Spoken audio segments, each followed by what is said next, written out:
Boa noite. Sejam todos bem-vindos. Me sinto muito em casa, que o Aloysio e toda a família dele é muito amiga da nossa família.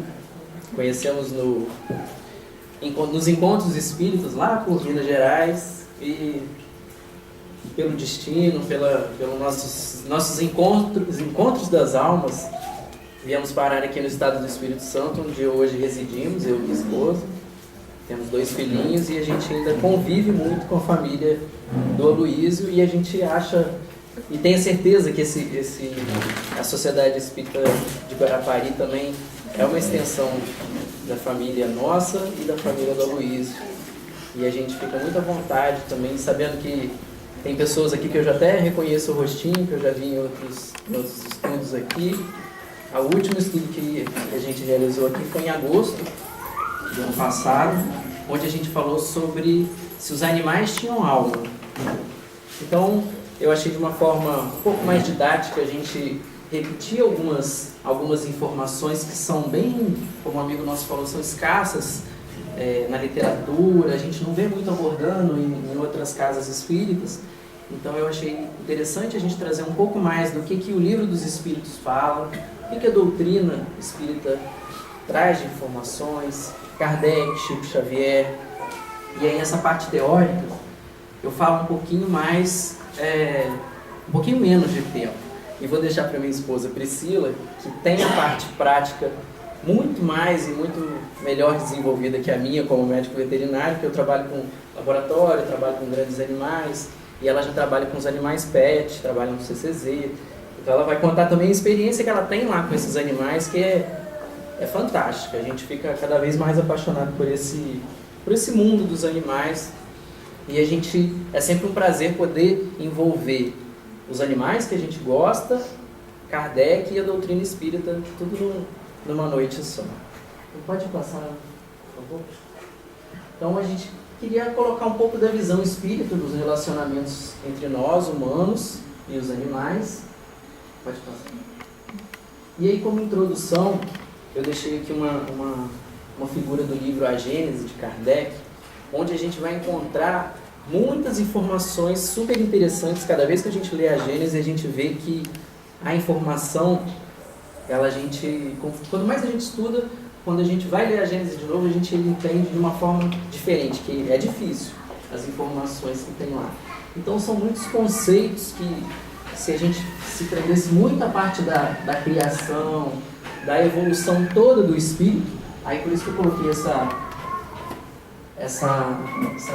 espiral aqui com a formação inicial, lá quando a gente lembra da biologia, onde tinham aqueles seres, os protozoários, onde o mundo ainda era uma sopa de micro-organismos.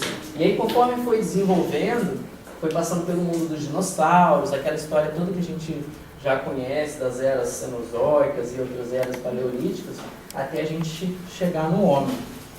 Então tem toda uma história, e no livro Caminho da Luz também tem uma parte também que Emmanuel fala muito bem sobre essa evolução até a formação do princípio inteligente.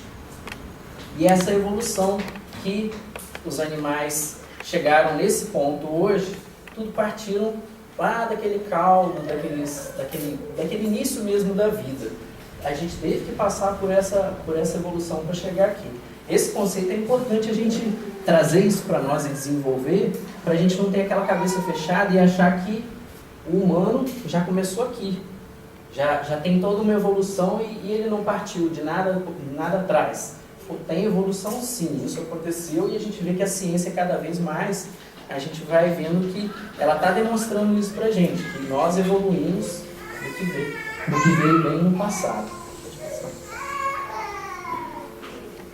Aqui tem uma mensagem muito interessante da Joana, que trata de uma forma bem rápida, falando sobre essa evolução, que fala que Deus prossegue criando. O seu psiquismo dá nascimento a verdadeiros fascículos de luz, que contém o germe de toda a grandeza da fatalidade de seu processo e evolução. Então, manifestando em sono profundo dos minerais, que a gente sabe que começa lá na pedra, no mineral mesmo, através de milhões de milênios, transferindo-se depois para o reino vegetal, que é o reino das plantas, Às vezes passando pelas formas intermediárias, dando surgimento à sensibilidade. Quantos de nós não lembramos daquela plantinha que vai brincar lá da dormideira, ou daquelas plantas carnívoras que encosta, ela já tem a sensibilidade, ali o vegetal já está desenvolvendo essa parte que Joana fala. Uma organização nervosa primária, de que se utilizará no remoto futuro, obedecendo a campos vibratórios sutis e inabordáveis. Lentamente se transfere para o reino animal. E aí vai experimentando as variações de transformismo e de evolucionismo. Igualmente vivenciando as experiências encarregadas das mutações e variações, desdobrando os instintos até alcançar os primatas. E deles prosseguindo no direcionamento humano. Então é uma caixazinha que ela coloca no livro que chama Iluminação Interior, que vai trazendo para nós aquela ideia de que começa no mineral, passa pelo vegetal e depois até chegar no reino animal e depois hominal, que é onde a gente se encontra. Quem nunca ouviu falar, eu trouxe aqui uma linda frase de Leon Denis, que é: a alma dorme na pedra, sonha no vegetal, agita-se no animal e acorda no homem. Então, algumas literaturas que a gente consultou para poder trazer esse estudo de hoje é o Livro dos Espíritos, tem algumas questões que a gente fala aqui, do Livro dos Médiuns, e essa médica veterinária que chama Irvênia Prada, que também é espírita, que tem esse livro, quem já leu também é muito interessante, que fala a questão espiritual dos animais. Fica a recomendação também de literatura.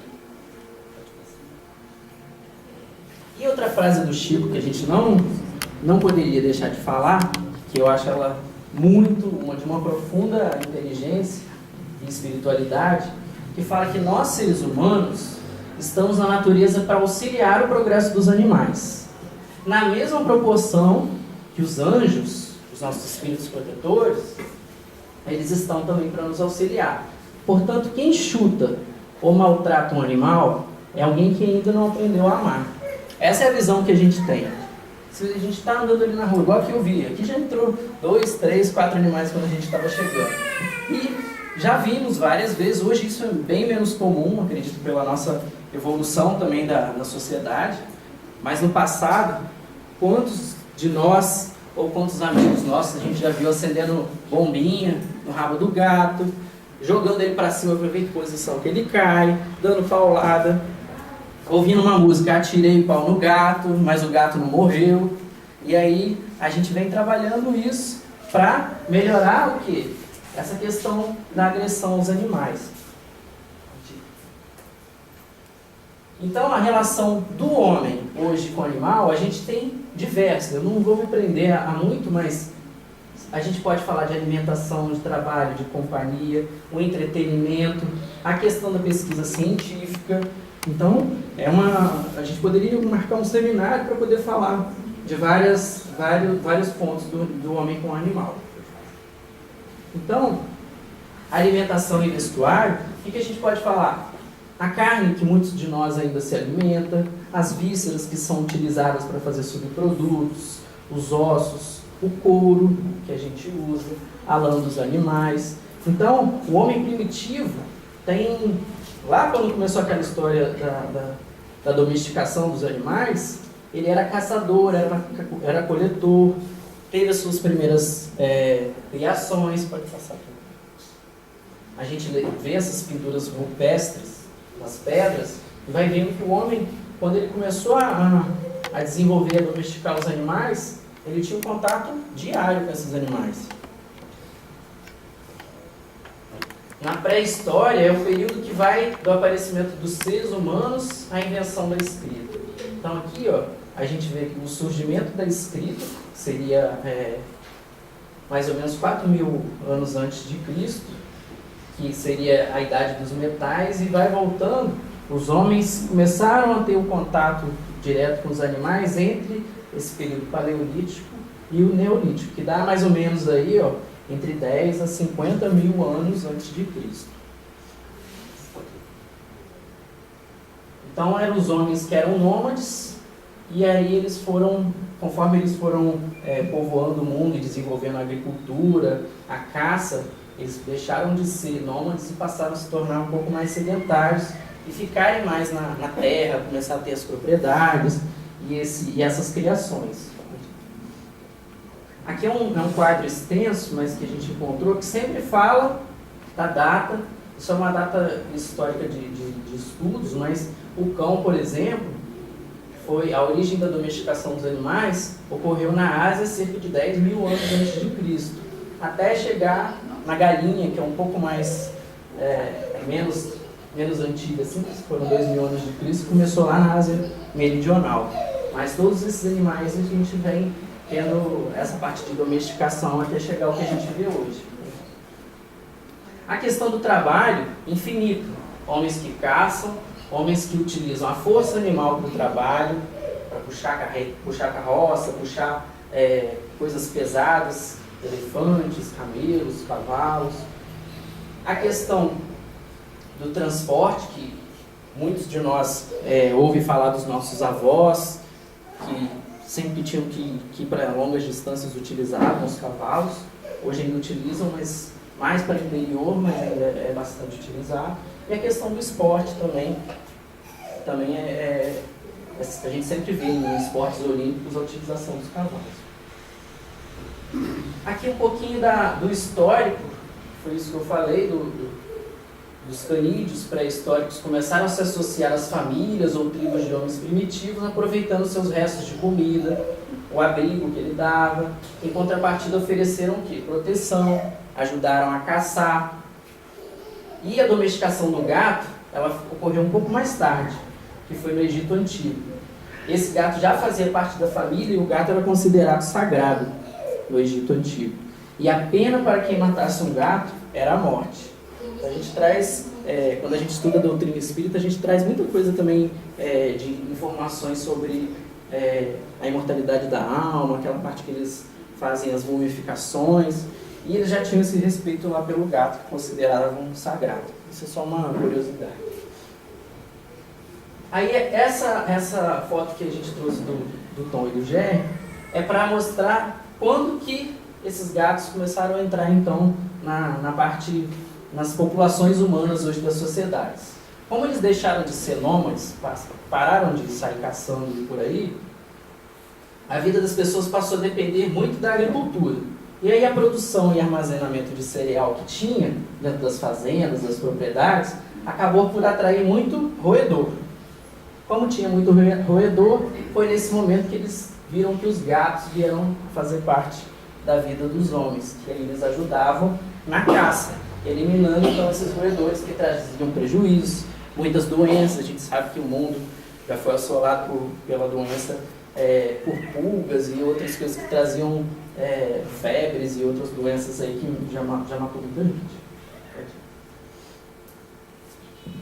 Até a gente chegar no que é o foco mais hoje nosso. O animal passou a ser integrante da família.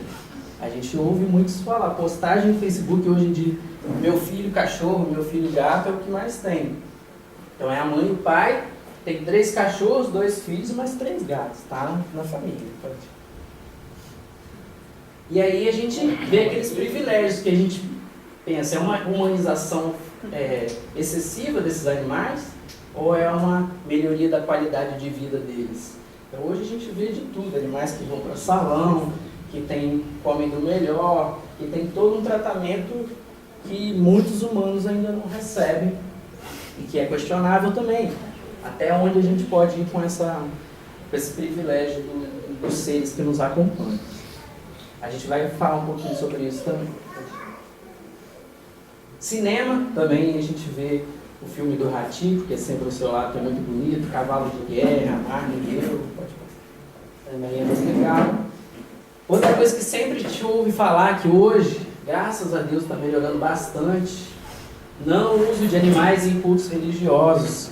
Muitas pessoas sacrificavam galinha, porco, cabra. A gente vê ainda alguns comentários da Discovery. Passou um correndo aqui. E que traz que esses países bem mais inferiores, mais antigos, ainda sacrificam muitos animais para os chamados deuses deles lá. E que a gente hoje está vendo que não é o caminho, não é a visão que a gente tem hoje, sacrificar para oferecer para um deus, não é isso. Mas ainda vê no interior rinha de galo, botar galo para brigar, onde um dos bichos acaba saindo morto. Isso aqui que ainda acontece, que também é lamentável, mas a gente ainda vê esse festival que ainda tem na Espanha, dos toureiros que ainda fazem isso por animal. E aí a gente tem que falar, cachorro, por exemplo, não é brinquedo, ele sente fome, medo e frio, o abandono de animais. A gente vira e mexe, vê aí na Gazeta, na TV, pessoas que maltratam os bichinhos.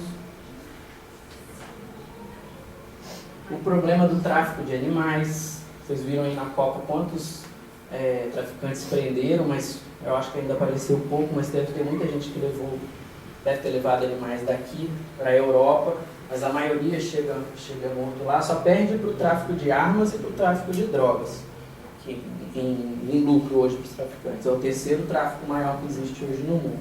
Também é um ponto que a gente precisa evoluir muito e sensibilizar as pessoas para não comprar animais desse tipo.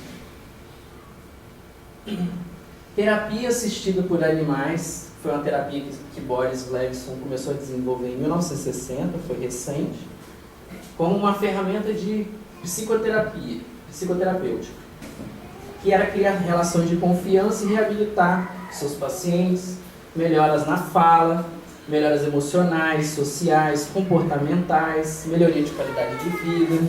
E aí a gente traz essa imagem aqui, ó, que é o projeto Pelo Próximo, onde crianças, adolescentes, idosos, presidiários, pacientes psiquiátricos, portadores de autismo, síndrome de Down, dor crônica, paciente terminal, onde eles têm uma oportunidade de conviver e a gente vê toda essa evolução que ocorre com essas pessoas quando tem esse contato. É muito interessante, se quiser colocar no Google lá, projeto Pelo Próximo, e ver o trabalho que existe, é fantástico também, são esses animais que proporcionam isso para os seres humanos. Então aqui tem a chamada ecoterapia, que é muito desenvolvida, e o cão-guia, que hoje também existem pouquíssimos. Eu vi uma reportagem falando que um cão hoje que é desenvolvido, ele custa cerca de 30 a 50 mil reais, e hoje, se eu não me engano, no mundo não tem mais do que 300 cães desses trabalhando como cão-guia, treinado e bom mesmo, para auxiliar os cegos, mas é outra ferramenta fantástica. E aí chega no ponto, a gente falando do animal, mas o animal tem alma? Esse slide foi o que eu usei no ano passado, perguntando para as pessoas, porque tem muita gente que acha ainda que o animal não tem alma. E pelos estudos que a gente fez, o animal sim tem alma. É um princípio que ali ainda está desenvolvendo, mas ele traz isso dentro de si. E Chico Xavier também abordou sobre isso quando perguntaram para ele. Sim, os animais têm alma e valem pelos melhores amigos. Tem uma história muito interessante depois, se der tempo, a Priscila conta do Chico que tinha um cão chamado Lorde, que logo que ele desencarnou e não demorou muito, o Lorde voltou e ele reconheceu esse cachorro. E aí eu quero entrar logo na parte do Livro dos Espíritos, para não entrar na parte da ensino. Lá no capítulo 11, na parte 2ª do Livro dos Espíritos, ele fala dos 3 reinos. E lá tem a pergunta 597. E Kardec pergunta então para os espíritos: pois que os animais possuem uma inteligência que lhes faculta certa liberdade de ação, haverá neles algum princípio que seja independente da matéria? E a resposta dos espíritos é ou seja, sim, né? E que sobrevive ao corpo. Essa é uma informação que já estava lá, que a gente trouxe para vocês. E tem a pergunta 598. Aí os espíritos foram mais à frente e perguntaram então. Kardec perguntou aos espíritos: após a morte, conserva a alma dos animais a sua individualidade e a consciência de si mesmo? Será que o animal conserva essa questão da individualidade? Foi bem mais profundo. E a resposta é: conserva a sua individualidade. Quanto à consciência do seu eu, não. A vida inteligente ele permanece em estado latente, ou seja, é um estado que ainda esse animal traz, mas que ainda está dormindo, ainda não acordou, ainda precisa ser trabalhado. E aí por isso que a gente vai trazer essa informação de como que a gente trabalha essa consciência e essa vida inteligente ainda que está ainda desenvolvendo, está latente ali no bichinho. A questão 599, Kardec pergunta: a alma dos animais é dado escolher a espécie de animal que encarna? Ou seja, o que seria? Será que o animal, na hora que ele vai vir para a Terra, ele fala assim: eu quero ser um elefante? Não, eu vou querer ser um primata. Será que ele pode escolher a espécie do animal? E aí a resposta é não, pois que lhe falta o livre-arbítrio. Esses animais ainda não têm o livre-arbítrio. Então, por mais que a gente ache que aquele bichinho é desenvolvido, olha só, ele já está escolhendo sim ou não, a gente já começa a perceber muitas coisas nele, ele ainda não tem essa sensibilidade. A questão 600 fala da erraticidade, que é um pouco mais extensa essa pergunta, eu vou deixar para não abordar, e vou abordar a questão 602, onde Kardec pergunta: os animais progridem como o homem, por ato da própria vontade ou pela força das coisas? Ele comparou isso com o homem. E aí os espíritos respondem, pela força das coisas, razão porque não estão sujeitos à expiação. Isso também é bem enfático, porque a gente tem que deixar claro isso para vocês. Os animais, tem gente que fala, aquele meu gato veio aqui na Terra para expiar. Não, eles não estão sujeitos à expiação, ainda não está nesse processo.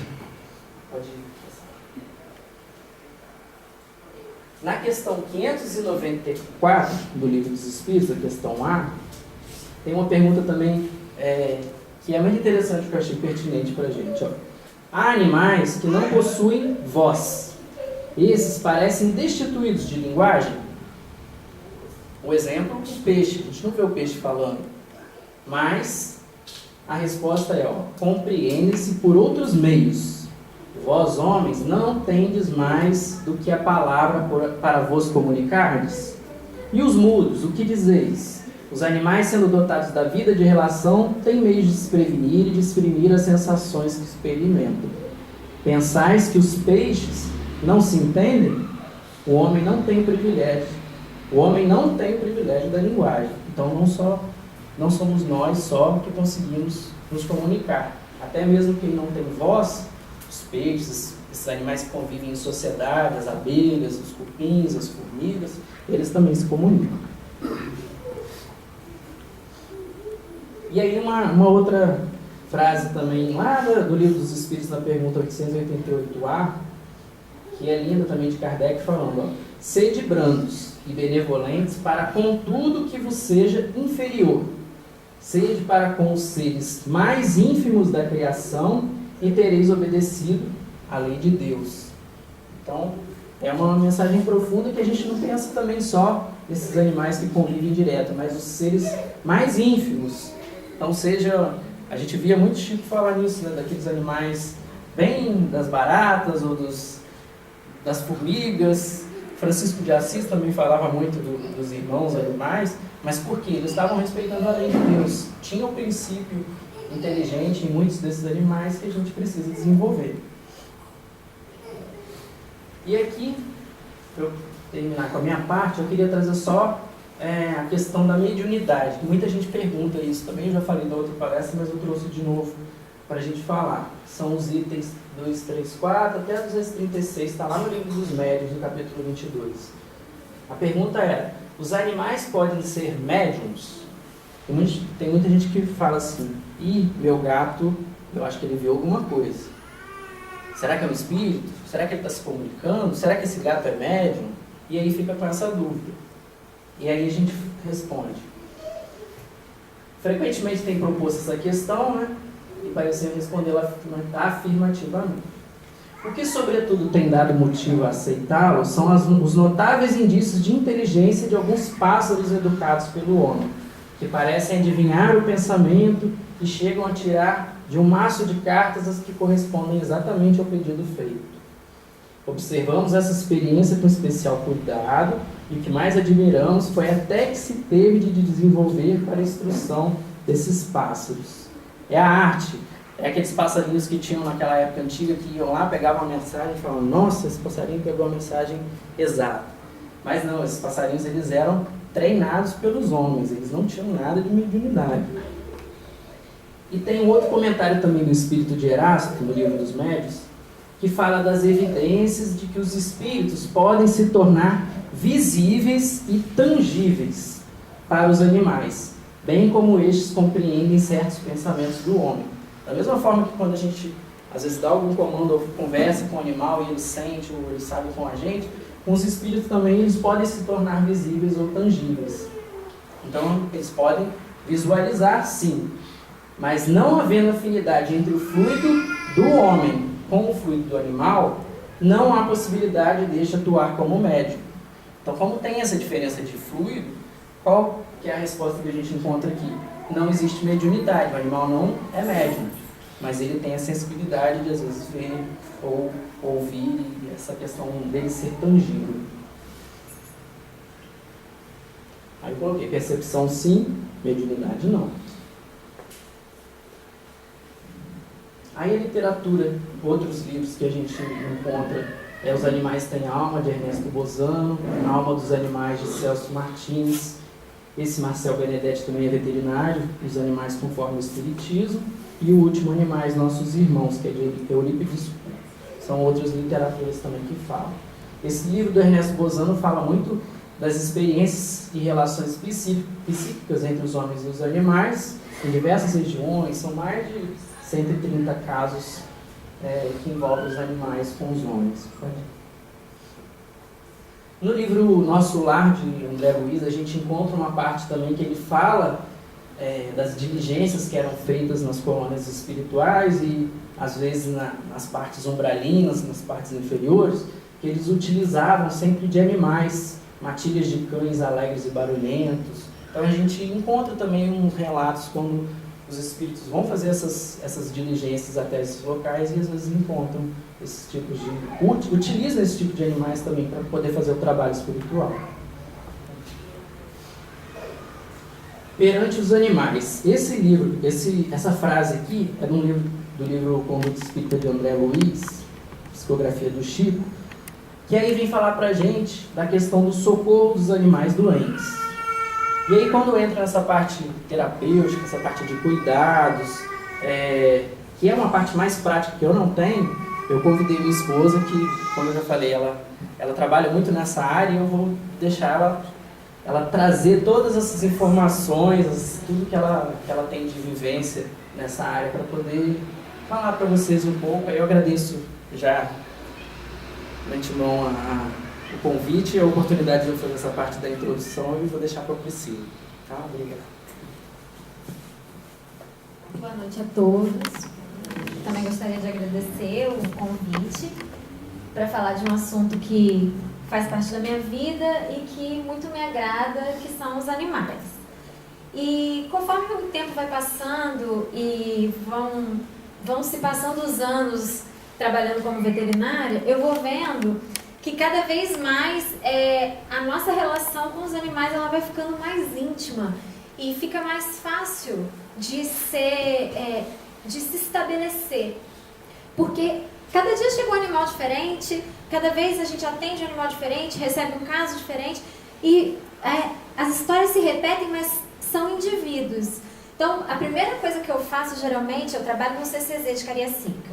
Cariacica é um município muito populoso e tem muitos animais, porque todo e qualquer desequilíbrio a gente tem que entender, né, de uma maneira ecológica.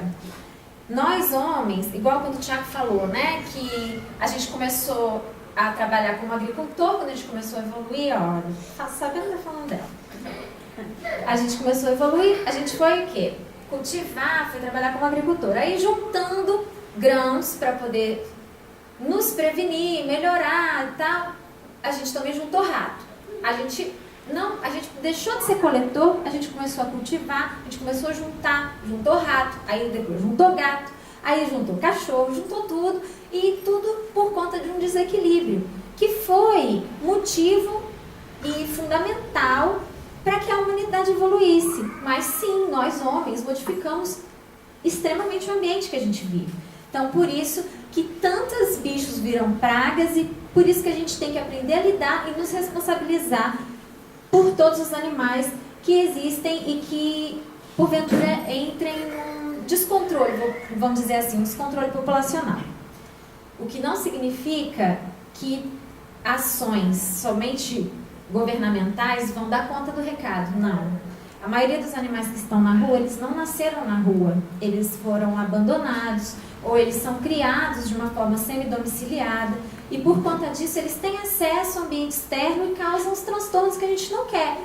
Parasitas, podem trazer doenças, podem agredir, vão ser atropelados, vão causar acidentes. Um cavalo, por exemplo, pode causar um acidente com vítimas fatais. Mas aí, voltando lá, para a gente não se embolar, o que acontece? Cada animal que chega é um caso novo. E a gente tem que tentar estabelecer uma comunicação. E não tem receita para isso, é a convivência. Quem aqui tem bicho sabe que o bicho dele entende, sabe qual é o sentimento, qual é a vibração daquele momento. Isso não significa mediunidade. Isso significa que eles ainda, enquanto princípio inteligente, em fase de adaptação, em fase de evolução, conseguem estabelecer uma linguagem que nós homens, que estamos desenvolvendo, achando que a gente está abafando, desenvolvendo a intelectualidade, a gente está perdendo. A linguagem que não é a linguagem falada, que não é a linguagem gesticulada, vamos dizer assim, que é um outro tipo de linguagem. Então, quando a gente olha para um animal e não tem aquela pessoa que não gosta de gato, o gato vai nela, o gato sobe no colo dela. A minha gata faz isso, ela é terrível. Ela ainda vai com a mãozinha assim, a pessoa... Eu não gosto de gato. Pois é, mas ela gosta de você. Então, assim, não tem como sair. A casa também é dela. Mas eles percebem. E parece que vai ali, né, como um desafio. Não, nesse que eu vou. E também quem gosta. A gente teve a oportunidade agora, no aniversário de casamento, de ir para Porto de Galinhas. Aí tô bem eu lá na praia, né, um momento sem os filhos, coisa rara, difícil. Quem que me aparece? Um cachorro. Veio, aí eu não aguentei, lógico, fazer carinho, aí já pega, dá aquela examinada, levanta a orelha e tal, aí tinha uma baita de uma ferida, eu falei, pronto, leishmaniose. Eu já comecei a pensar em um monte de coisa. Não sai da gente, não tem como. Cada vez mais está fazendo parte da minha vida, faz parte da vida do Thiago, porque o que ele não vivencia no trabalho dele, que ele trabalha em laboratório, eu falo sem parar. Eu chego em casa e tá gravando. Nossa, mas hoje eu falei assim, não sei o que, eu fiz isso. A Zara melhorou, ela tá ótima, ela tá podendo andar. Eu vou mostrar algumas fotos depois de alguns animais lá do CCZ. A gente acaba, né, ficando apegado, assim. Cada adoção é uma alegria, mas é uma tristeza também, que vai embora. Mas é muito interessante, muito legal. E eu hoje não sei te dizer como, não sei dizer como se faz, não sei qual é a receita, mas hoje eu consigo entender muito mais aqueles animais que vão parar na minha mão. Convivo com animais desde muito nova, nasci numa casa que já tinha gato, que já tinha cachorro, tive periquito, tartaruga, coelho, um pouquinho da Índia, todos os tipos que você possa imaginar. Só não tive cobra e nem pretendo, porque realmente não tenho essa afinidade. Mas é um pet super na moda. Tem muita gente que tem. Eu tenho uma amiga que ela tem uma Python e ela tira altas fotos com a Python como se fosse um bracelete. Louca pela cobrinha dela lá e deixa a cobra lá, que eu não sou muito chegada nesse tipo de pet. Mas a gente estabelece uma comunicação. E eu ainda mais com os gatos, que sofrem preconceito, não sei se é isso, porque tem muita gente que não gosta, tem muita gente que fica assim, ai, gato é traiçoeiro. Gente, o que é traiçoeiro mais do que ser humano, né? A gente sabe, nós estamos aqui para evoluir, a gente está aqui para espiar, mas quantos e quantos que ainda não estão tropeçando, que não estão tentando passar a perna no outro, isso com consciência. Se o gato, tadinho, tá naquele momento dele lá, vai dar um bote, não sei o que, ou se não dá um arranhão, ele ainda é um princípio inteligente, ele ainda não está com a consciência de si mesmo, ele ainda não pode ser julgado como tal. Mas e nós, seres humanos? A gente tem direito de falar isso? A gente tem direito de não gostar de um animal porque o temperamento dele ou porque o jeito dele nos remete a alguma coisa? Geralmente o que a gente não gosta é aquilo que a gente vê na gente. Então a gente acaba transferindo e dizendo que não gosta daquilo. Pode passar. E assim, deixa eu só dar uma olhada nesse início aqui. O olhar de cada um desses nossos irmãos mais novos, os gestos de esperança e agradecimento que eles demonstram em resposta ao carinho, um resgate, devem nos fazer continuar. Claro, isso é a grande motivação. Mas não pode ser só isso, né? Porque nem sempre eles vão ficar agradecidos.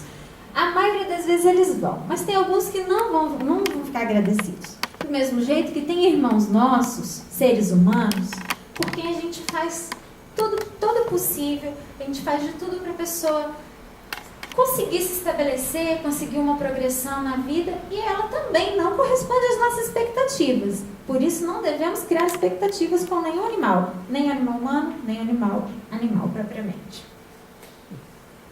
Quando criamos os laços de amor, que é muito diferente de expectativa, com qualquer criatura de Deus, eles jamais são rompidos. Então, o amor não decepciona, porque o laço que a gente cria não espera nada em troca. E Chico é a figura assim, do amor incondicional, da doação, e ele tem várias histórias com animais assim, lindas, que a gente ganharia a noite toda aqui falando. Mas como o assunto é escasso e a gente fez uma pesquisa para tentar juntar, falta um pouquinho de tempo. A reencarnação, como o Tiago já até começou a falar, ela pode favorecer o reencontro afetivo entre animais e o homem, para continuarem juntos o aprendizado de amor. Não é perceptível quem tem animal e que convive há muito tempo, tem animais que vivem com a gente 15 anos, 20 anos. Eu atendi um gatinho de 21 anos essa semana que passou. Aí o rapazinho levou, aí disse que queria eutanasiar. Falei, vamos lá, vamos ver primeiro, que essa é a última opção. Aí tava na caixa, o que eu pensei? Eu falei, pronto, dava uma coisa bizarra, tá tudo estourado, porque acontece, chega de tudo. Aí tirou o gato. Ele tinha um buraco aqui, grande, mas não tinha bicho, não tinha nada, não estava escorrendo pus, não estava nada. Só estava um buraco. E o rapazinho, eu vi que ele estava com o olho meio vermelho. Eu falei assim, menino, não quer eutanasiar, vamos puxar, vamos ver até onde ele vai. E ele falou, eu trouxe que eu queria ver o que pode ser feito. CCZ não é um lugar não é clínica, então não tem estrutura, não tem uma série de recursos que eu poderia utilizar para poder fazer um diagnóstico. Mas a gente tenta ajudar o máximo possível, porque a gente sabe que às vezes a pessoa não tem condições, vai ficar difícil, aquele animal vai ficar sem o recurso. Então o mínimo que a gente pode dar, a gente dá. Aí comecei a examinar.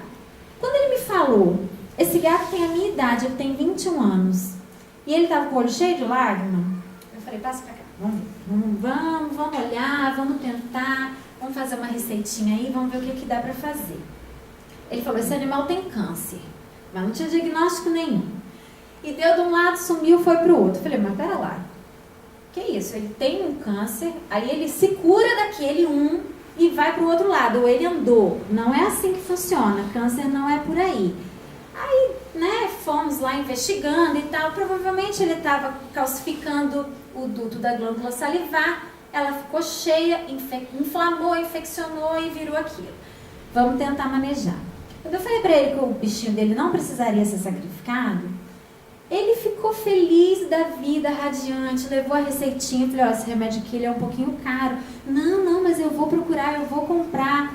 Quer dizer, faltava para ele o despertar, o entender que aquele bicho era muito importante para ele e que viveu 21 anos junto dele. E que não é agora, na idade avançada, na velhice, que é quando ele mais precisa, que ele deveria ser abandonado, que deveria desistir do animal. A eutanásia ela ainda é um recurso. Como o Tiago falou, o animal não tem expiação. Ele não está aqui para ter que sofrer para evoluir. Mas nenhum sofrimento vai passar em vão. Então, algum sofrimento vai levar a um aprendizado. aquele espírito ele não vai passar ileso, ele não vai sair dali igual ele entrou. Toda essa questão de adoecer, de envelhecer, isso é tudo muito recente, né? No início da domesticação dos animais, imagina um gato chegar a 15 anos, a 21 anos, não ia acontecer isso. Tantas doenças infecciosas que circulavam, a questão mesmo de perder o vigor, eles eram descartados, e isso acontece muito até hoje em alguns tipos de criação. Mas a gente já está vendo o outro lado. E todos nós que estamos aqui animando uma matéria, vamos viver essa matéria e ir perdendo o vigor, perdendo a força. E ninguém quer que ninguém desista da gente, não. Vamos pensar do mesmo jeito com os nossos bichinhos. Quando a gente leva o animal para a mesa para fazer eutanásia, que ainda é um recurso a ser utilizado na medicina veterinária, por esses motivos e por outros também, a questão de oferecer um perigo à saúde pública, uma doença que é transmissível, que o animal vai ser uma fonte de infecção, infelizmente em algum momento pode ser necessário fazer eutanásia, e às vezes em massa, para proteger a espécie humana. Isso também está previsto pelos espíritos. Os espíritos superiores, eles já enviaram essas mensagens, que a prioridade seria o homem, que é inteligente, que já está mais avançado na questão evolutiva. Então, até nisso, eles estão, vamos dizer assim, em desvantagem. Se for para priorizar alguém, vai priorizar o homem. E eu digo isso com muita dor no coração. Não que eu não priorize o homem, eu tenho que fazer isso, eu priorizo sim. Mas se a gente for pensar, eles não têm escolha, a gente é que tem. Essa frase eu acho muito legal e eu coloco ela muito em prática lá na nossa casa, na nossa família, porque os meus filhos, eles não nasceram naturalmente afinizados com animais. Eles foram aprendendo. O mais novo, então, ele não tinha interesse nenhum. E a gente, quando ele nasceu, a gente não tinha animal. Na verdade, a gente tinha a nossa gata, Vivi, e a minha sogra, quando eu estava com o maior barrigão, quase para ganhar, a gente morava em apartamento, chegaram os móveis do bebê. Mais do que prontamente, Vivi entrou no berço e passou sua primeira noite no berço do Bernardo. Minha sogra, olhando aquilo ali, não achou uma coisa muito interessante, pediu para Vivi passar uns tempos na sua casa. Porque, né, quando o bebê fosse pequeno, para eu não ter trabalho, ela não dava trabalho nenhum. Mas, enfim, deixei. Aí foi. Aí Bernardo fez 1 mês, Bernardo fez 2 meses. E aí eu comecei, tia Adélio, vamos lá, né, que eu preciso da Vivi de novo. Ah, mas ela tá tão bem. Ah, mas ela tá gostando tanto de morar em casa. Primeira vez que ela viu um papagaio, ela ficou tão encantada, acho que ela pensou assim, nossa, isso deve ser uma galinha verde, né? Uma coisa, ela ficou parada, estatelada. Ela nunca tinha ido à rua, aí agora ela manda na rua. Ou seja, Bernardo já fez 5 anos, Vivi continua morando com a minha sogra. Eu já ensaiei de pegar diversas vezes. Teve uma vez que eu botei ela na caixinha, botei no carro, quando eu olhei minha sogra aos prantos. A gata miando loucamente. Eu falei, toma pra você, nunca mais vou pedir ela pra mim. Agora você cuida, vai ter que fazer isso. E ela fez tudinho. Mas as duas se amam, elas se afinizaram, elas se encontraram. Deve ser em outra vida o primeiro encontro, porque nesse elas estão assim, em plena harmonia. Mas aí, voltando, meus filhos que não nasceram afinizados com animais, hoje são muito afinizados com animais. O Bernardo está assim, muito apaixonado, ele quer, mas ele gosta de animais exóticos. Ele gosta assim de iguana, ele gosta do lagarto da língua azul, ele tem vários livros de répteis. Não é muito minha praia, mas a gente vai incentivando, né? Porque gosta, vamos lá. Incentivação. E essa frase de André Luiz, ela é muito que eu sigo assim na minha linha de trabalho. A gente deve prosseguir no trabalho educativo, acordando os companheiros encarnados mais experientes e esclarecidos para a nova era em que os homens cultivarão o solo da terra por amor, e utilizar-se-ão dos animais com espírito de respeito, educação e entendimento. Eu falo isso porque a gente fica numa expectativa de que algumas medidas vão dar conta de resolver o problema de superpopulação animal, do sofrimento dos animais, e elas não vão sozinhas. Castração, por exemplo, que CCZ que tem condição de castrar pelo menos 10 mil animais por ano? Nenhum que eu conheça. Belo Horizonte, por exemplo, tem 80 veterinários trabalhando no CCZ e o problema de superpopulação não acabou. Eles castram muito, eles fazem muita cirurgia, mas ainda tem problemas com animais errantes. Menos, muito menos do que aqui. Mas por quê?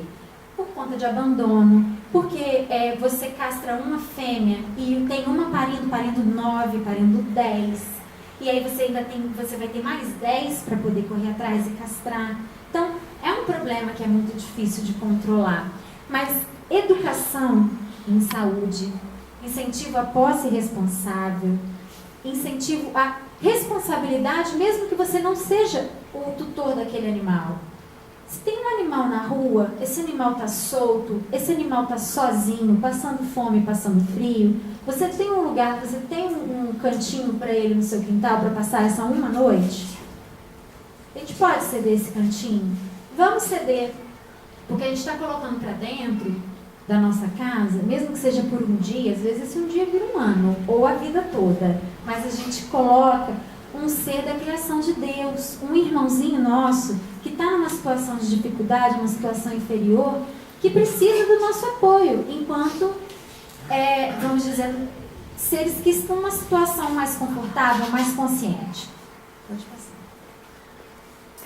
O homem que pensa, então, ele é responsável pela preservação da vida, que se manifesta em outros matizes e faz parte do conjunto que lhe sustenta a existência, possibilitando a evolução de todos os seres e princípios vitais. Né? Desde o momento que a gente pensa que um homem que vive num ambiente totalmente inóspito, difícil, caça uma baleia para comer, e aquela baleia é sagrada, ele vai assimilar aquela baleia, ele vai assimilar aquela carne, aquela gordura, aquela proteína, para se alimentar para o seu próprio sustento, para que ele sobreviva. Ele não está errado, mas se ele fizer aquilo com respeito. A caça esportiva, por exemplo, ela é abominável, mas a caça com fins de alimentação, ela é louvável. Quem aqui já teve a oportunidade de ver o filme Avatar, a proposta do filme é uma comunidade que vive em plena harmonia com a natureza. E há momentos em que eles assimilam o animal que morreu. Não assimilam comendo, mas assimilam energeticamente. E faz alusão ao fato da gente se alimentar de animais. E isso foi muito bonito, porque desmistifica que somente o vegetariano está correto, ou o vegano está correto. O que é correto, o que é certo, o que é errado? Depende. Depende da condição, depende do momento, depende do lugar que você vive e, principalmente, depende da sua condição. Porque tem pessoas que já estão preparadas e que devem começar a se esforçar para serem vegetarianos e veganos. E isso seria excelente. O caminho é esse. A gente vai um dia se libertar dessa necessidade de assimilar proteína animal. Mas tem outras pessoas que ainda não estão preparadas. Do mesmo jeito que existem seres ainda num estado bem rudimentar, já que Deus não para de criar, e tem outros, como macacos, que estabelecem uma linguagem quase que escrita, uma linguagem codificada, com sinais, e eles conseguem escrever, inclusive, frases. Não escrever, mas expressar frases codificadas.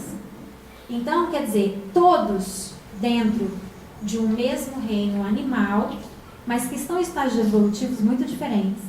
Então, essa questão do veganismo, do vegetarianismo, ela ainda é polêmica e ela deve ser encarada de uma forma bem maleável, com muita tolerância, como a gente deve encarar tudo, porque ainda há pessoas que têm necessidades. E tem pessoas que não têm escolha, simplesmente precisam, como é o caso de quem mora lá na Antártida e quem está vivendo num ambiente que não tem outra opção. Vai plantar o que no gelo, né? Não tem. E voltando a falar um pouco da responsabilidade, a gente pode criar formas de tornar isso mais fácil, mais bonito, mais palpável.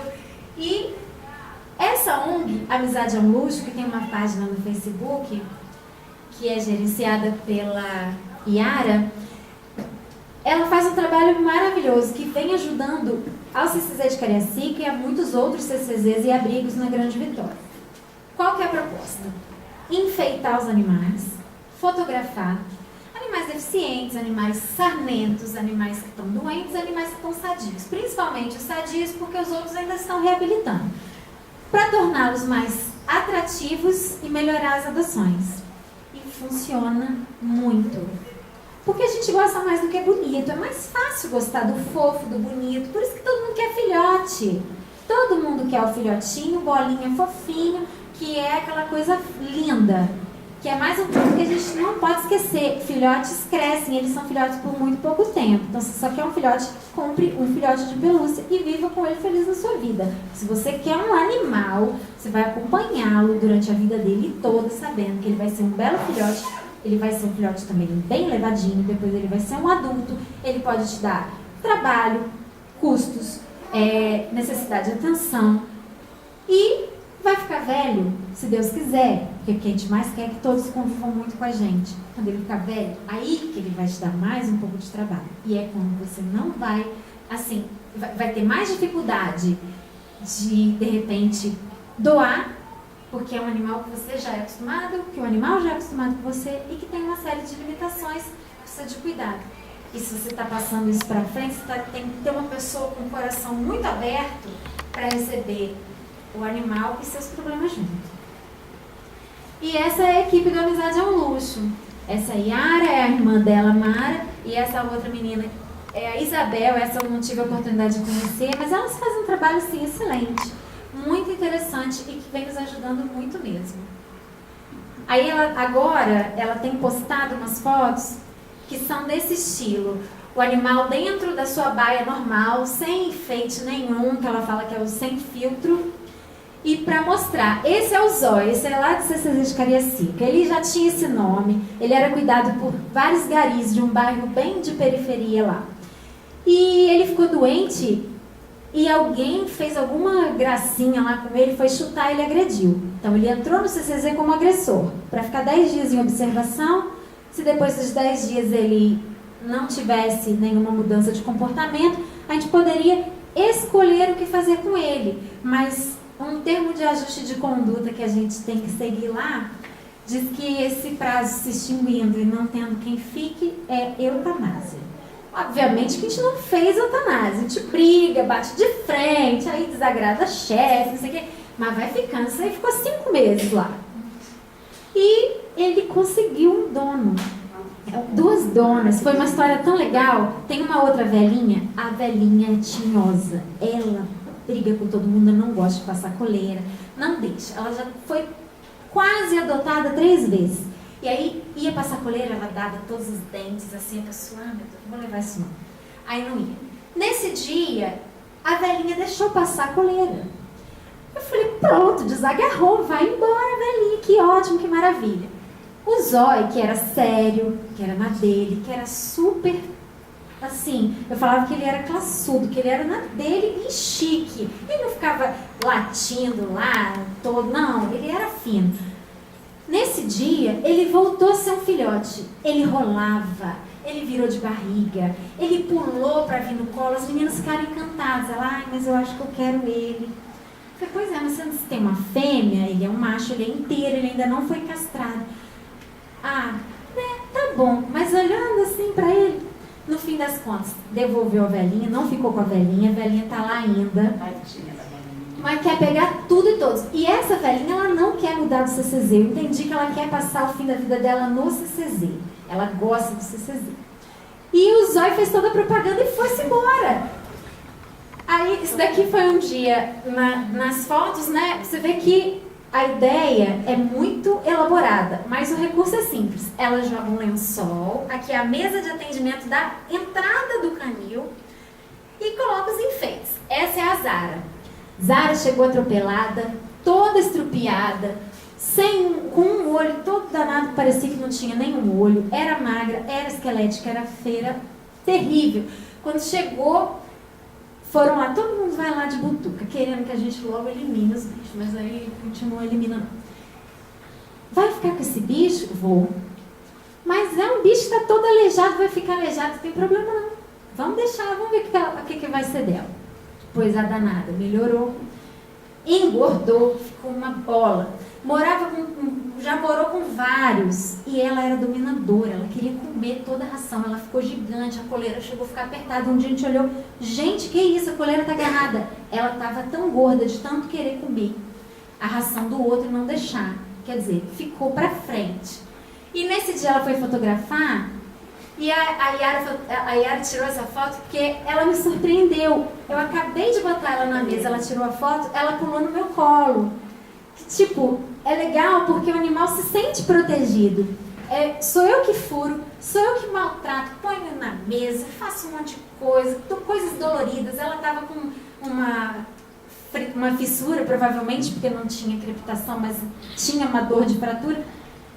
E ela não ficou com raiva, muito pelo contrário, ela se sentiu protegida comigo. E esse foi o motivo por ela fotografar, né, essa pessoa assim, sem nada, sem maquiagem, sem nada, suando lá no dia das fotos no CCZ. Agora, esse cara aqui, o nome dele é DJ, mas ele foi chamado de atropelado por 10 meses, porque foi o tempo que ele ficou lá, ele era o atropelado. Tá vendo? Ele não tem essa mãozinha, ele foi amputado. Quando ele chegou lá, ele tinha a mão toda revirada, assim, toda. Ele era um caso típico de animal que chega para eutanasiar. Quando ele chegou, a doutora Tiara, que é uma outra veterinária que já não está trabalhando mais com a gente, ela bateu o olho e falou, não vou fazer eutanásia não, vamos esperar, de repente não é tudo isso que parece. Tá. Eu cheguei de tarde, olhei e falei, nossa, você quer ir para eutanásia? Aí as meninas, a Tiara deixou aí e falou pra você dar uma olhada. Eu olhei, tá. Pensei em preparar alguma coisa, que realmente a lesão era muito feia. Quando eu voltei, ele me olhou, o olho do gatinho do Shrek. Eu falei, não vou, não, tá, tchau. Vou lá, devolvi tudo, peguei outras coisas, peguei remédio, fiz um monte de medicação. Aí no dia seguinte aconteceu a mesma coisa com outro veterinário, o doutor Daniel. Aí ele olhou, esse eu acho que vai, esse não tem muito jeito não. Foi, pegou tudo, olhou, mesmo o olho do gatinho do Shrek. Depois todo mundo foi falando com o outro o que aconteceu e foi a mesma história. O olhar dele foi determinante. Ele queria viver, ele queria ficar. A gente não tem a foto do antes, porque é uma diferença absurda. Ele era magro, esquelético, tinha uma fratura exposta horrorosa na pata dianteira e uma fratura de cabeça do fêmur. Quer dizer, como é que vai ficar um animal sem a pata dianteira e com a pata traseira toda ruim?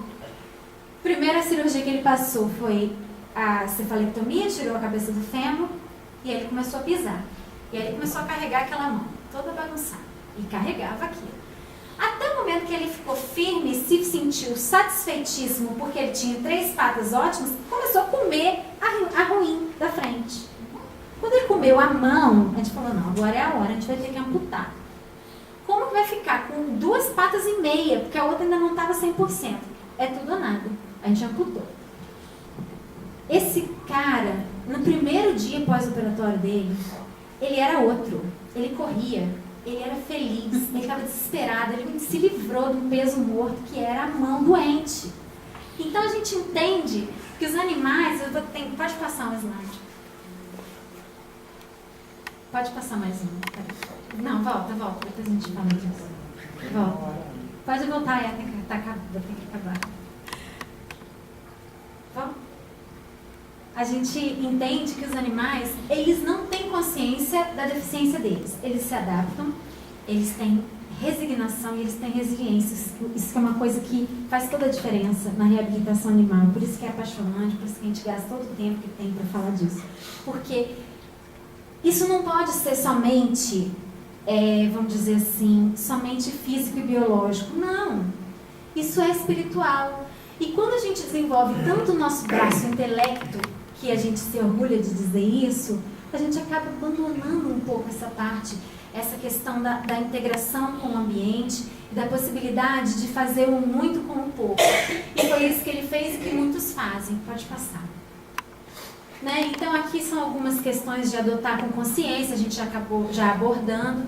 Passa. Essa é uma mocinha muito fofa que tomou facada lá em Jardim América, parou o trânsito todo. Depois da facada, ela foi pro meio da pista, quer dizer, podia ter sido atropelada, estourada lá. Não, parou o ônibus, parou tudo. E ela conseguiu, depois de 3 meses de CCZ, ficou boa, um lar maravilhoso. Ela tá deitada no colchãozinho, amiga e irmã.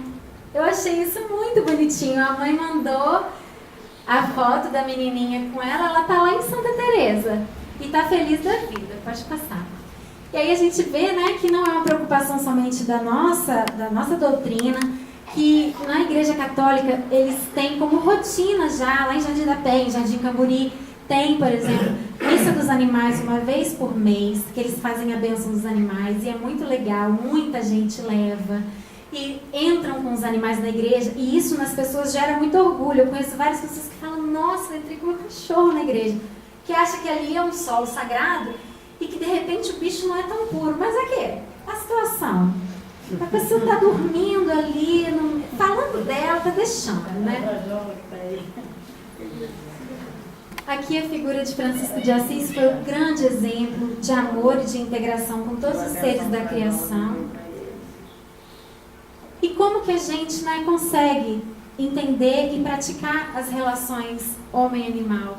A menininha abraçando um elefante, os outros 2 menininhos dando a mão para pegar um cachorrinho dentro do valão. São exemplos simples de coisas que, né, fazem parte do dia a dia daquelas pessoas e que eles estão fazendo a diferença. Aqui, só para a gente finalizar, fala sobre a verdadeira vida, né? A verdadeira vida do animal, tal como no homem, não se encontra na matéria. Também não é no vestuário e está no princípio inteligente que sobrevive ao corpo.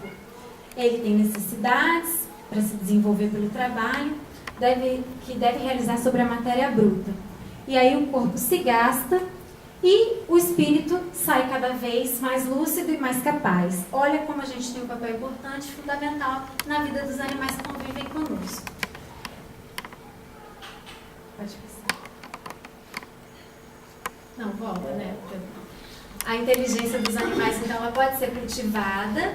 E quando ele fica sujeito a uma boa educação, e aí entra a questão dos Rottweilers, dos pitbulls, que todo mundo teme muito, mas que a maioria dos que eu conheço, principalmente os pitbulls, são muito dóceis. Tudo é a criação e a educação que a gente estabelece, assim como a gente faz com os nossos filhos.